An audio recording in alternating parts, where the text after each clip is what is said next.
नमस्कार। आज के इस खास विश्लेषण में एक ऐसी दिलचस्प कहानी पर बात होगी जिसने सच में पूरी दुनिया के खान पान का नक्शा ही बदल दिया है।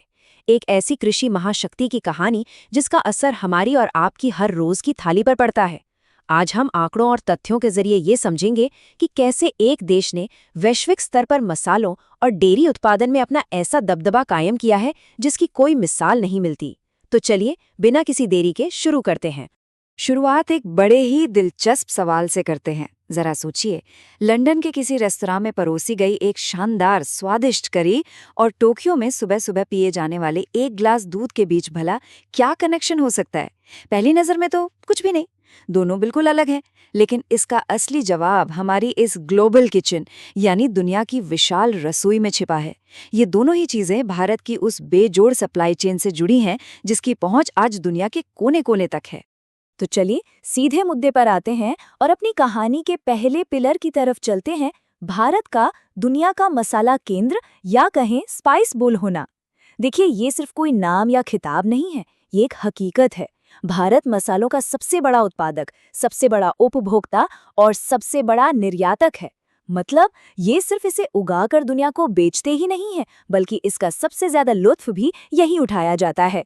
जरा अपनी रसोई के मसालों वाले डिब्बे के बारे में सोचिए। मान लीजिए कि दुनिया की इस विशाल रसोई में मसालों के कुल 100 जार रखे हैं। हैरान करने वाली बात यह है कि उन 100 में से अकेले 75 जार सिर्फ भारत भरता है। जी हाँ, दुनिया की लगभग 75% मसाला किस्में यहीं से आती हैं। इसमें वो हर रोज इस्तेमाल होने वाली हल्दी, जीरा, धनिया और इलायची जैसी तमाम बेहतरीन और खुशबूदार किस्में शामिल हैं। और बात सिर्फ अलग अलग किस्मों की नहीं है। जरा इस आंकड़े पर गौर कीजिए, $4.45 बिलियन, $4.5 बिलियन। 2024-25 में भारत के मसाला निर्यात का ये अनुमानित मूल्य है। ये कोई छोटी मोटी रकम नहीं है। आज भारतीय मसाले दुनिया की 150 से भी ज्यादा देशों में निर्यात हो रहे हैं। इसका सीधा सा मतलब ये है कि दुनिया का शायद ही कोई ऐसा देश बचा हो जहां के खाने में भारतीय मसालों का जादू न महकता हो।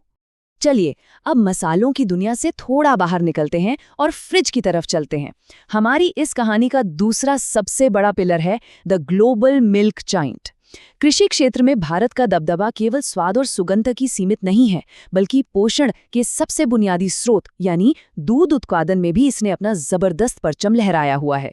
मसालों वाले आंकड़ों को याद कीजिए, अब उसे दूध के साथ रखकर देखिए। दुनिया भर में जितना भी दूध पैदा होता है ना, उसका लगभग 1/4 हिस्सा यानी करीब 23 से 25% के बीच अकेले भारत से आता है। जरा सोचिए, पूरी धरती का 1/4 दूध सिर्फ एक ही देश से। किसी भी देश के लिए ये एक अकल्पनीय उपलब्धि है। और जब हम 1/4 कहते हैं तो उसका असल मतलब क्या है? इसका मतलब है 247 मिलियन टन। वर्ष 2024-25 के लिए भारत में दूध उत्पादन का यही अनुमान है, 247 मिलियन टन दूध। अगर हम इसकी कल्पना करें तो इतने दूध से दुनिया की कई विशाल झीलें लबालब भर सकती हैं। उत्पादन का ये विशाल पैमाना ही भारत को बाकी दुनिया से बहुत बहुत आगे खड़ा कर देता है। लेकिन कहानी में असली ट्विस्ट तो अब है। 69%। ये कोई मामूली आंकड़ा नहीं है। ये पिछले सिर्फ एक दशक यानी केवल 10 सालों में दर्ज की गई दूध उत्पादन की ग्रोथ है। 69% की छलांग। इतनी बड़ी बेसलाइन होने के बावजूद इतना बड़ा जंप देखना वाकई हैरान करता है।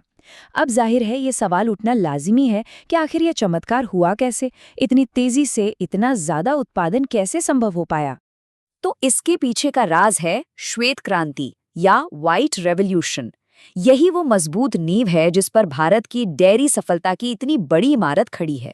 और ध्यान रहे, ये सिर्फ गाय भैंसों की गिनती बढ़ाने का खेल नहीं था, बल्कि ये एक ऐसा शानदार सहकारी मॉडल या कोऑपरेटिव सिस्टम था जिसने दूध उत्पादन की पूरी तस्वीर ही हमेशा के लिए बदल कर रख दी। इसे एक गांव के विशाल पॉटलक की तरह समझते हैं। देखिए, एक अकेले छोटे किसान के पास शायद दिन भर में 1 या 2 लीटर दूध ही होता होगा। अब उस एक छोटे से बर्तन को लेकर वो ग्लोबल मार्केट में तो जा नहीं सकता, लेकिन जब लाखों किसान अपना वो एक एक बर्तन दूध गांव के एक बड़े टैंक में एक साथ मिला देते हैं यानी पूल कर देते हैं, तो वो एक छोटी सी बूंद दूध का एक विशाल सागर बन जाती है। छोटे उत्पादन को इकट्ठा करके ग्लोबल मार्केट पर राज करना, यही इस मॉडल की असली ताकत है। अब अगर भारत के अलग-अलग राज्यों को देखें तो एक तरफ केरल और आंध्र प्रदेश जैसे राज्य हैं जो मसालों के बेताज बादशाह हैं। वहीं दूसरी तरफ उत्तर प्रदेश, राजस्थान और पंजाब जैसे राज्य दूध उत्पादन में सबसे आगे हैं। लेकिन इन सब में एक नाम ऐसा है जो सबसे अलग चमक रहा है, और वो है गुजरात। जी हाँ, गुजरात एक ऐसा अनोखा चैंपियन राज्य है जो मसालों और डेयरी दोनों ही विशाल क्षेत्रों में अपना जबरदस्त दबदबा कायम किए हुए हैं। एक ही जगह पर दो अलग-अलग तरह की कृषि क्षमताओं का क्या बेहतरीन उदाहरण है। अब इन करोड़ों टन और अरबों डॉलर के मैक्रो इकोनॉमिक आंकड़ों के पार देखना भी बहुत जरूरी है। बात इन सबसे कहीं आगे की है। मसालों और दूध दोनों में भारत का ये जो दोहरा दबदबा है ना, ये असल में लाखों करोड़ों किसानों की रोजी रोटी की सबसे मजबूत नींव है। ये आर्थिक सफलता सीधे उन जमीनी लोगों तक पहुंचती है जो दिन रात पसीना बहाकर दुनिया भर की थाली में स्वाद और पोषण परोसते हैं। तो इस पूरी चर्चा के बाद एक बड़ा ही विचारोत्तेजक सवाल सामने आता है। जरा सोचिए, कैसे एक अकेले देश के किसानों की एकजुटता और उनका सामूहिक प्रयास आज पूरी दुनिया के रोजमर्रा के खानपान को आकार दे रहा है। यह इस बात का जीता जागता सबूत है कि हमारी दुनिया का ये खाद्य नेटवर्क आपस में कितनी गहराई से जुड़ा हुआ है ना कमाल की बात। आज के इस विश्लेषण में हमारे साथ जुड़ने के लिए आपका बहुत बहुत धन्यवाद।